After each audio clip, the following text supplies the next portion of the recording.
The disciples had gone up the mountain with ordinary Jesus in his plain tunic, sandals, and dust on his feet, just like the disciples.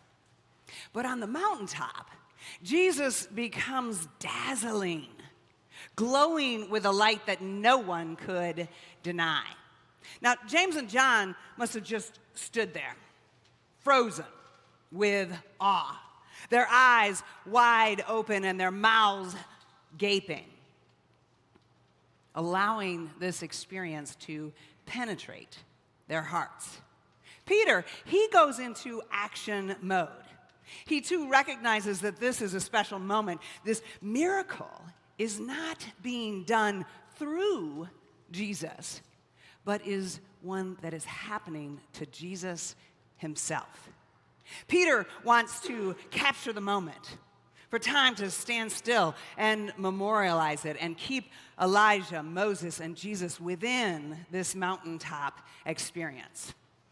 Peter responds, right or wrong. We don't know what John and James are doing.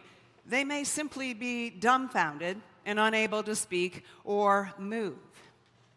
Now, it's important to know before this strange and mysterious event of Jesus dazzling upon the mountaintop with the three of his disciples, that he had begun to teach his disciples that he must go to Jerusalem, undergo great suffering, be killed, and on the third day be raised.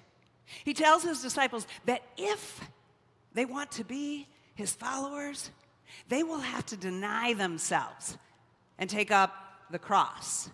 They will lose their life, but they will do it for his sake, and they will find life. Jesus is destabilizing their life. He's called them away from their ordinary lives, and they have gotten accustomed to this life of a disciple. They've gotten into a rhythm. He'd always preach a little bit. It was always challenging, but, good. He'd heal some folk, and it was awesome because almost everyone was happy, except for maybe a few folks in power. He'd feed some people. And this was great because the disciples always got to feast too, even if, sometimes they had to serve some other folks too. They ate, they drank, gathered with others, and created community. Life was good. It was exciting. And the reign of God felt ever so close. But now, hold up, Jesus. What is this? What is this talk of suffering and death for you and for us too? Jesus had suddenly destabilized their life, and now on the mountaintop, he was a blaze of glory. It was lovely and absolutely terrifying. Life with Jesus had turned a corner. And the disciples were not sure that they wanted to embrace these difficult teachings, these strange and mysterious events, and all the overwhelming emotions that they were filled with. For several Sundays after worship not long ago, I sat in a circle with a small group of people in the chapel. We spoke of grief. We lit candles, we prayed, and created sacred and safe space for one another. Now, most of the participants were experiencing active grief after a significant loss. I walked with the participants as they had experienced their losses, and I still do. I was not there myself because of a recent experience of a significant loss of a loved one. Although I've had several significant losses in my life. And I also know that I walk with a cloak of grieving as a caretaker that I must tend to so that it doesn't become too heavy to bear. As I sat in this circle, I realized that I am actively grieving. As I shared at various times, I came to realize that my grief is a socio-political grief that centers on current global events. I am grieving the current turmoil in the United States, the bombardment that is cast upon us every day, and the creation of a new crisis that didn't have to be.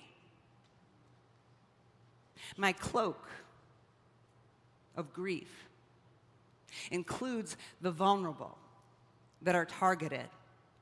And I fear my own powerlessness.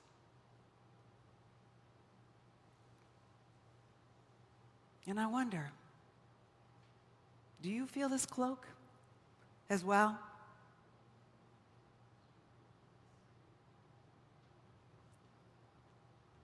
Grief often touches grief. And we may not know where it begins and where it ends, or if this grief is new and this grief is old, or is it just all mashed up? Grief is a walk through the wild. The 5 stages of grief, according to Elizabeth Kubler-Ross' model, are identified as denial, anger, bargaining, depression, and acceptance. Now, we know that these stages are not linear, nor are they a hard and fast emotional process. But if we do our best to be attentive, we will most likely recognize these terrains of our heart. So back to the disciples on the mountain with Jesus, who is a lovely light, but is also terrifying. As a cloud surrounds him and a voice says, "This is my son, my chosen, listen to him." Can you imagine what the disciples are feeling and experiencing? Scripture tells us that they are terrified, but they also must be confused, anxious, uncertain, stunned, curious, wanting to hide or run or stay, but desiring things to just be normal. Can they just be normal? Who is this bright Jesus? And what in the world is happening? All of this could have been followed by a mixed up sense of elation, reassurance, and feeling comforted. But it is a jumble of emotions that are tangled up and confusing. And this is the grief process. In this moment of transfiguration, Jesus has now further destabilized their lives. Not only has Jesus been talking about suffering, his death, and their loss of life as well, but now he's glowing. And they are hearing, "This is my son, my beloved. With him, I am well pleased. Listen to him." And when the disciples hear this, they fall in absolute fear. They are on their knees, and we must consider their physical well-being as well as their emotional state. They are probably shaking, sweating, maybe even weeping. They are wrecked.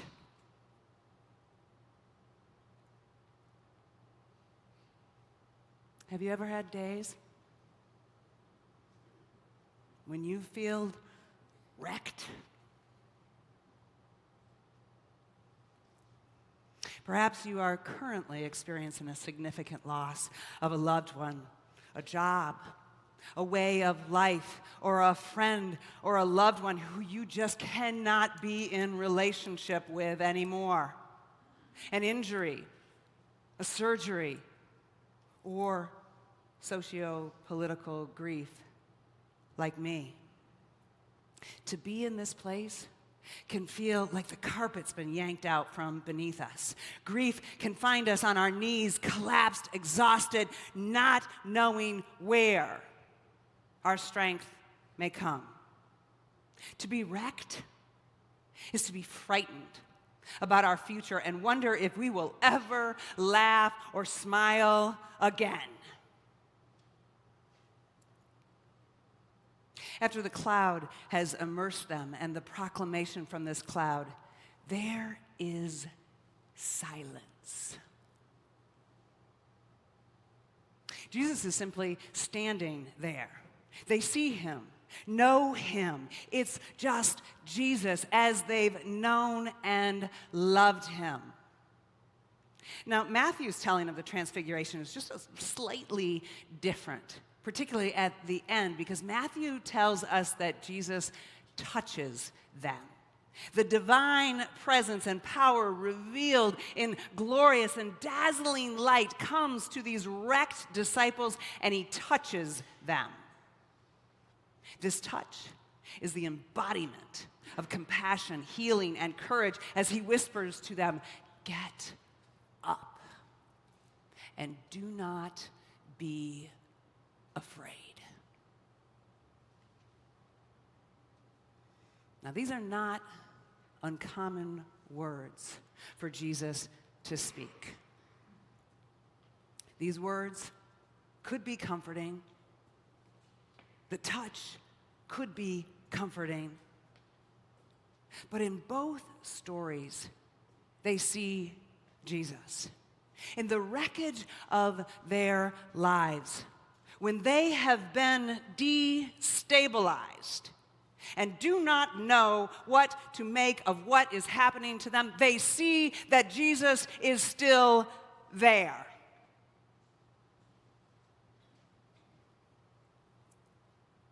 This is the Jesus who walked up the mountain with them in his dusty sandals. This is the Jesus who had transformed their lives and showed them the reign of God is near. It's just Jesus, but they will not forget that he is radiant. He is glowing. He is the dazzling sun, and to behold him is ultimately lovely. In the Gospel of Luke, the transfiguration ends with silence. Jesus stands fully present to them in silence. The response of the disciples is silence themselves.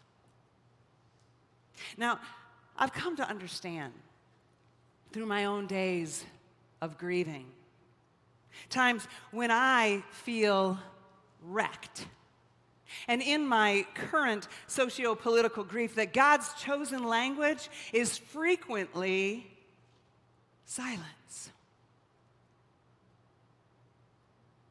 16th century mystic John of the Cross experienced this as well, and he said, "Silence is God's first language." Now, I believe that God can speak to us and come to us in many ways, such as children's laughter, a song that moves us deep to our soul, the whispers of love, the rising and the setting of the sun, which is often glorious. But silence is a way of meeting God that requires that we settle ourselves, that we set aside distractions and allow ourselves to have alone time with the divine. Upon the mountain, when all the hubbub of the glorious transfiguration is over, there is silence. There is just Jesus, and there is alone time with the three disciples. Now, the biblical paraphrase, the Message, reads this: While Peter was babbling on, a light, radiant cloud enveloped them, and they found themselves buried in the cloud. They became deeply aware of God. There was a voice in the cloud. This is my son, the chosen. Listen to him. But the Message says that the disciples were speechless. The disciples meet the silence of Jesus with their silence. And I sense that there is this understanding, that there's a quiet knowing that allows them to trust that no matter what happens, Jesus will still be present through the chaos, in the chaos, because of the chaos. Jesus is present. Perhaps the good medicine, the holy moment that we all need right now, is to make more room in our lives for silence. God knows the chaos right now is purposely and intentionally destabilizing.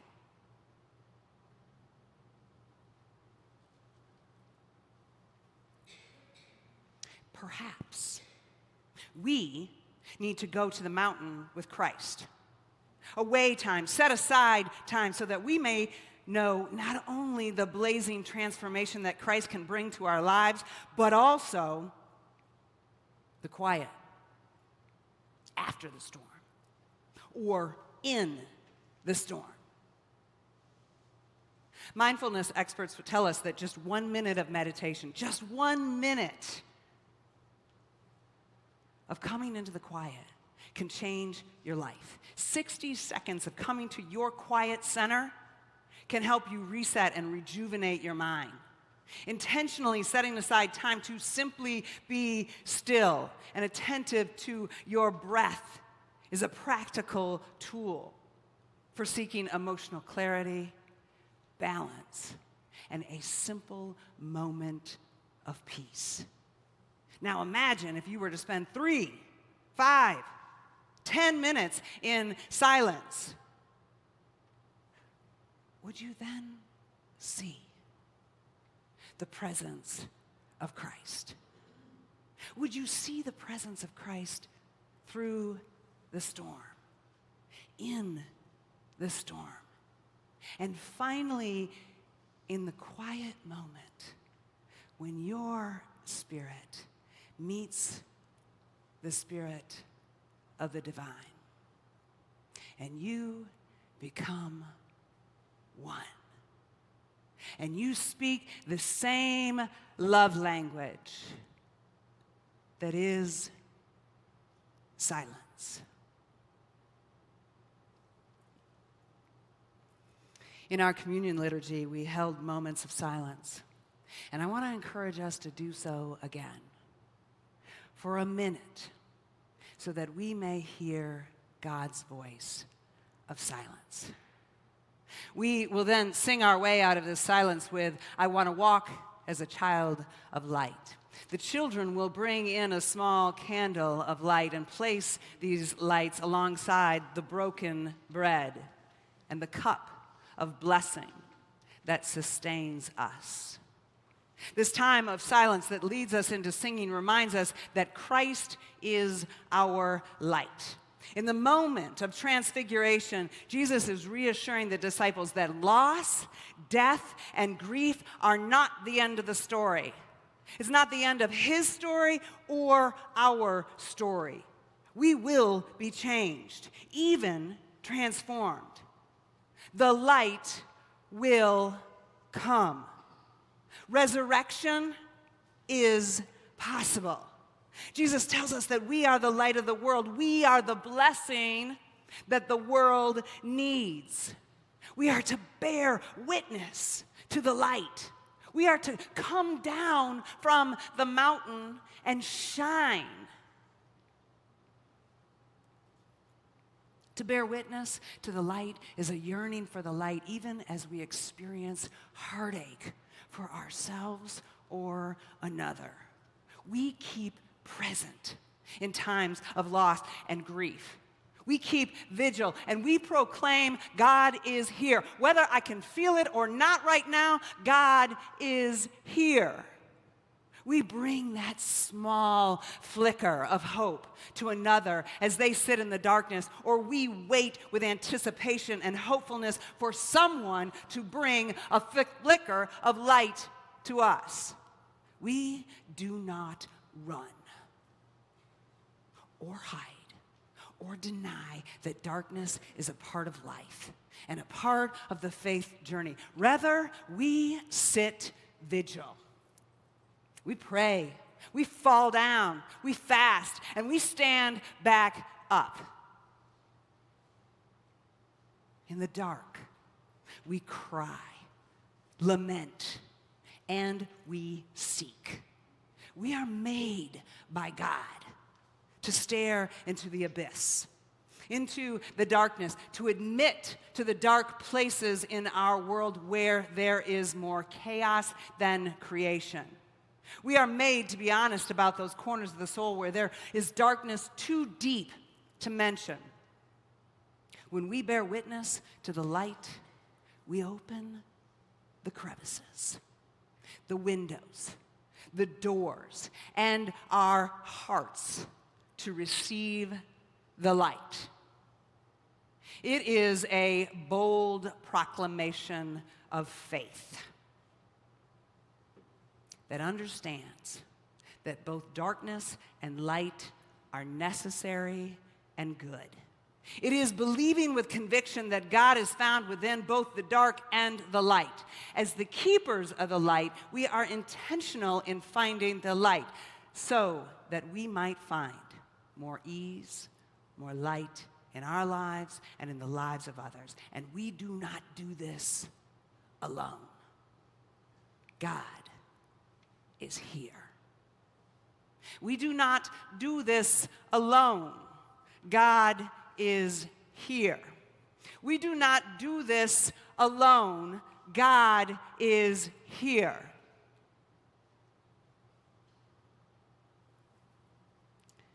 Let us find ourselves then. Let us know God in prayerful silence.